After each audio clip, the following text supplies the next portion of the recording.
All right. So I think when people think about PA school, they make things a little more complicated than it needs to be. I'm going to be very straightforward. It just comes down, if you think about it, it's like two E's. E, E. The only things that matter, you have education and you have experience.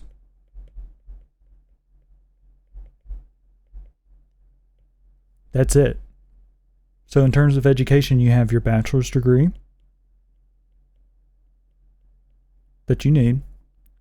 And then this includes certain prerequisites that you need to take.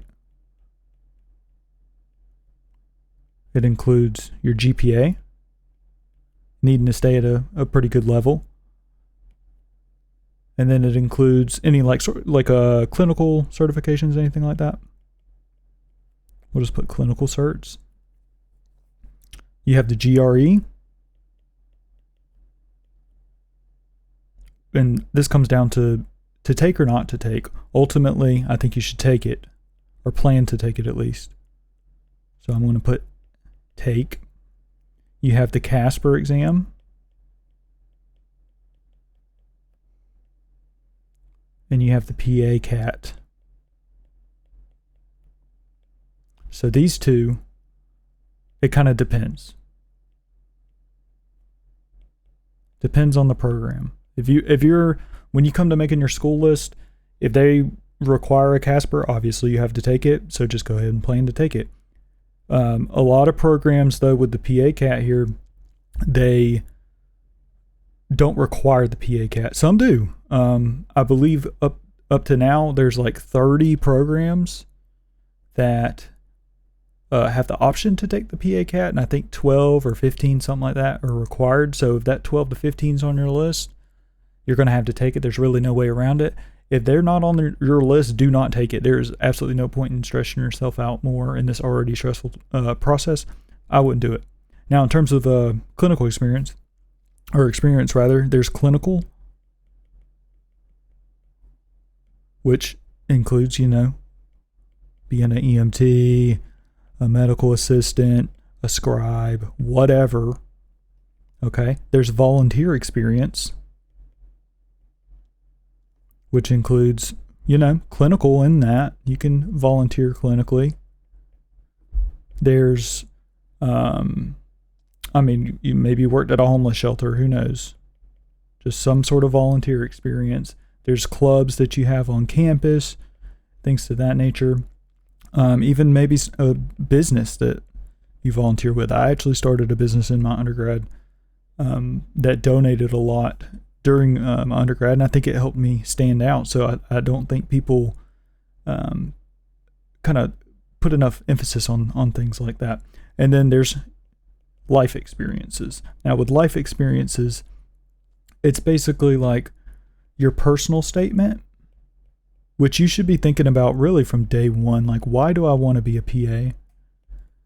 Because at some point when you write this personal statement, once you have it down pat, you're going to be able to use that for like scholarships. It's going to help you with interview questions. I mean, it's something you should really know, like the way you want to write it, which I can make other videos on that. And the way that I approached it, I think I did it a very smart way.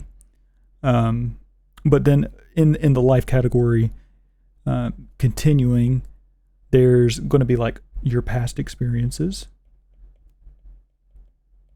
medically related or not. It matters. If you used to be a waiter or a waitress or a bartender, or, like me, I used to work in construction. That all is important to the people that are eventually going to interview you. Your personal life, like philosophies and stuff, just your outlook on things.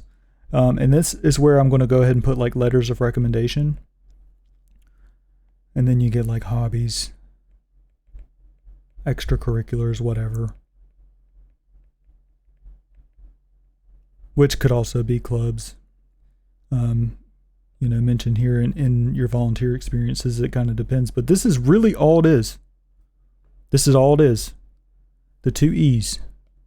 So you think about your education and your experience. That's the only thing that matters when it comes to PA school. If you do these these sort of experiences and educational sort of outlooks, and you do well on them, you will get into PA school. I'm telling you, it's not that difficult. People like to over kind of difficult things, for lack of a better term, but ultimately it's just your education, your experiences, and these branch off into separate things. But a lot of it's just doing what you need to do to get in. And you shouldn't really look at it as a checklist, because if you look at your education, you have to get your bachelor's anyways, right? So don't look at it as a checklist like, okay, now I have to take these prereqs and I have to make sure I have this GPA, and now I'm going to go get my EMT license, and then I'm going to study for the GRE and stuff. Just man, I'm telling you, just go in, get your bachelor's, do the best that you can, make sure you get all the prereqs that you need, and kind of do your best and forget the rest. There's no point in worrying about your GPA and, I made a B in this class, now I have to make an A in this next. Do your best. That's all you can do. I'm about to post some other videos as well about like going over the matriculant data that was just posted in January. So if there's any other like topics on this, related to getting into PA school, I'm definitely going to post more. You could feel free to comment below and let me know if there's any specific questions you guys have. I'm planning on releasing a lot of free content. I got into PA school and I'm currently taking a gap year. So I'm going to spend this time kind of trying to give back to the community the best way that I can. So if you have any questions, concerns, please leave some comments below, and then make sure that you subscribe to my channel. It's going to help the algorithm and hopefully help more people just like you get into PA school. And I appreciate it, you guys.